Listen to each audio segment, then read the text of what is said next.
Yeah, right as I was leaving, I get this fraud alert from American Express on my phone, and so I'm just hurriedly calling, not me, not me. Yeah.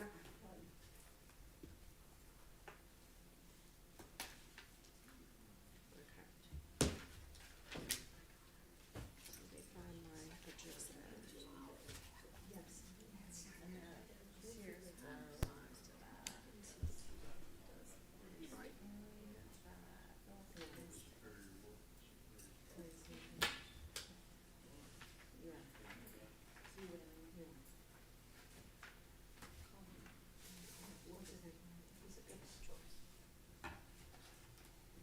So we now have quorum? All right.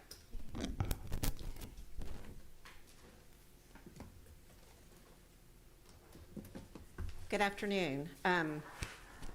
We will now call the regularly scheduled meeting of the City of Beaumont's Historic Landmark Commission to order. We will begin with a roll call. Chair Blazek. Here. Vice Chair Labiche. Here. Commissioner Bell. Here. Commissioner Craig. Here. Commissioner Crawford. Here. Commissioner Goodness. Here. Commissioner Macon. Here. And Commissioner Segee absent. Commissioner Templeton. Here. Next, the minutes from our last meeting were circulated in our electronic packet. Are there any corrections or additions that need to be made to those? If not, is there a motion to approve as written? So moved. All right, is there a second? Second. All right, it's been moved and seconded to approve as written. All those in favor say aye. Aye. Any opposed? And there are none. All right, we can now begin with the meeting, and it looks like we have one certificate of Yay. appropriateness on the agenda, so let's begin.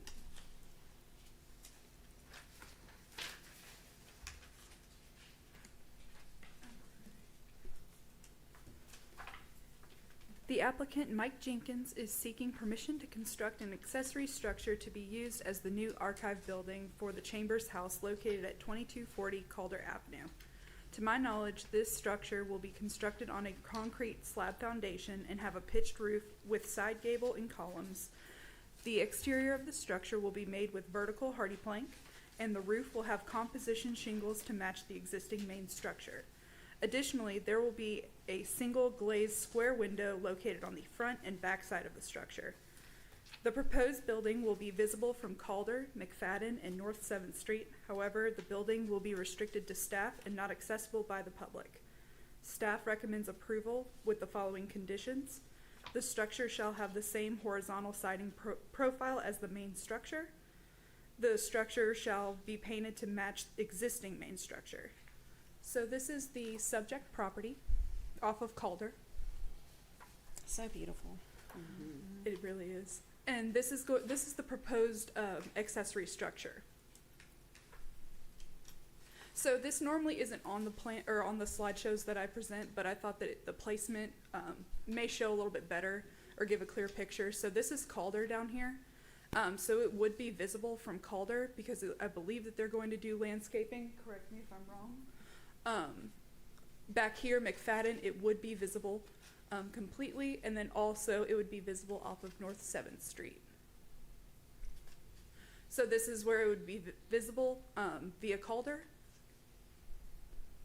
This is where it would be from McFadden, right over here, against these existing, well, not against, but, you know, caddy to it. North 7th Street view, right over here.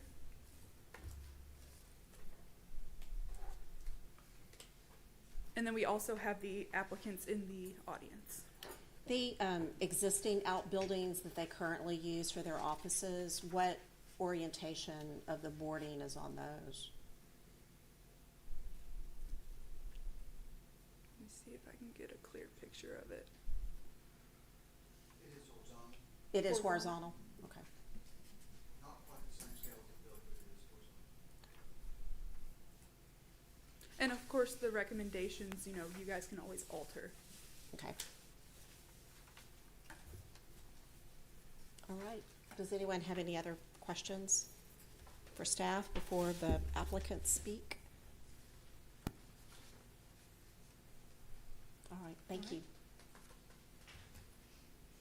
Is it Mr. Jenkins? I'll be speaking, Rob Clark is our. Oh, all right, Mr. Clark.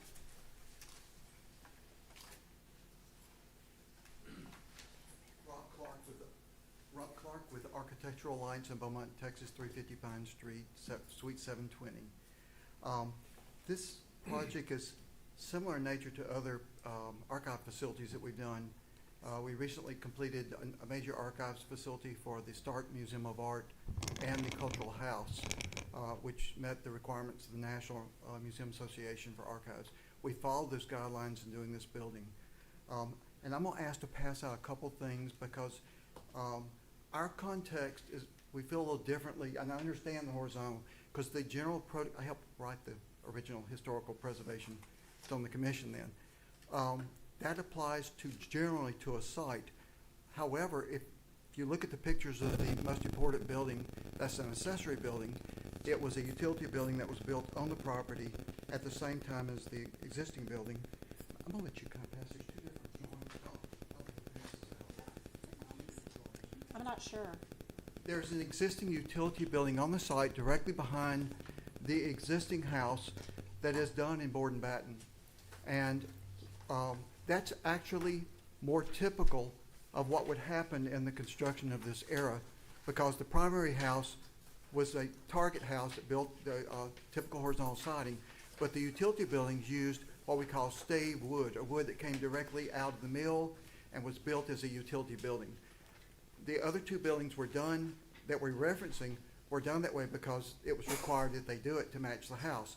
But that's not necessarily correct. I'm defending that position. I also feel like doing the building vertical helps break up that horizontal line and helps it tie back in with the existing utility building that's on the site.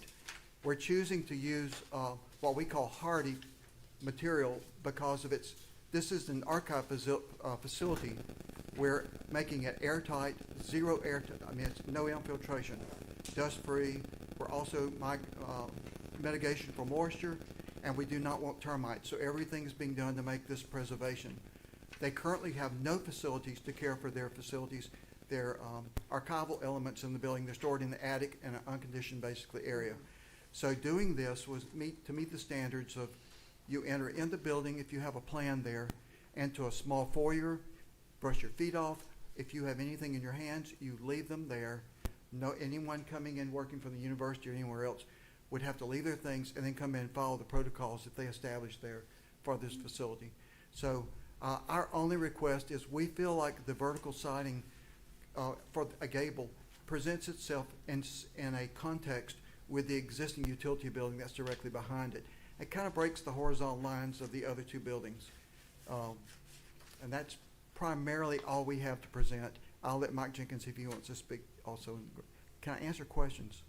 I guess just in looking at it, it appears that the thin strips of wood, I guess those are the battens. They're the same, appear they'll be the same as the house. They would be as that outbuilding, that same width? Okay, This is just a digital rendering. okay.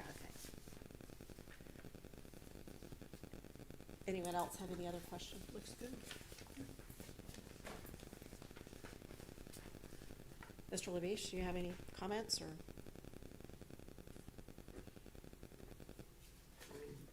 We've allowed both, so, in the past.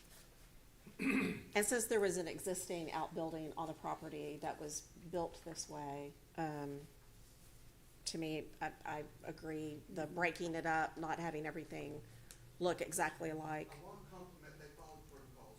They Right. were correct in their context of what they did based on the Preservation Act that you have and the landmark commission. Yeah. All right, if there are no other questions or comments, is there a motion? I make a motion we approve file PZ 2021-179 All with the those in- two following conditions that were added. Do you want to adjust the conditions to Because, allow Yeah, the vertical? the To make them request- vertical, Right, yes. so it's to do it with the request as As written? is. Right. Right. Yeah. All right. So it has been moved and seconded that we approve the COA as it was originally applied for with the vertical orientation for the boarding. All those in favor say aye. Aye. Any opposed? And there are none. Thank y'all so much.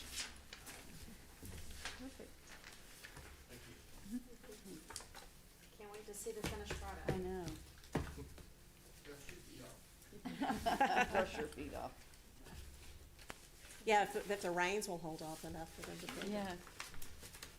All right. Say that, didn't you? I did. I jinxed them. It will now rain every day for the next 3 months. So everybody go home and get your umbrella and go take it away from your side. That's right. Again. All right. I believe that was our only formal item of business. Is there anything else that anyone would like to bring forward, or we have our enforcement report? And will this be your last? We'll see. I don't, our inspector actually had to leave us. Unfortunately, we loved him and we're already gonna miss him. He left for a good reason though. So I have the report. I'm gonna be kind of doing two things until we can hire someone and get someone trained, but we're gonna post the position soon. Okay. So y'all be back seeing me more. For a total of inspections of 163 in the month of June, we did issue 13 certificate of appropriatenesses, including this one here. 4 stop work orders were posted. There were 9 new historic violations. We did remove 1 junk motor vehicle from a south side property. We did 52 weed re-inspections with mowing 48 of those lots. And we had 6 come into owner compliance. And we filed, sorry, wrong side. 13 probable cause affidavits. Okay. Does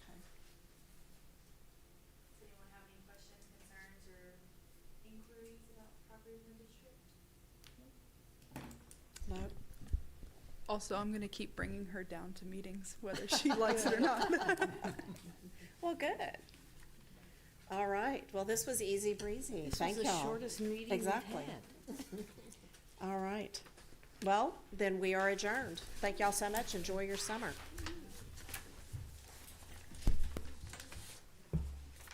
Yes. I thought that I remembered seeing one like this. We just love that board and batten. That's what we ended up doing our farmhouse in, was that style instead of the horse. We just did a house on Sam Rayburn Lane.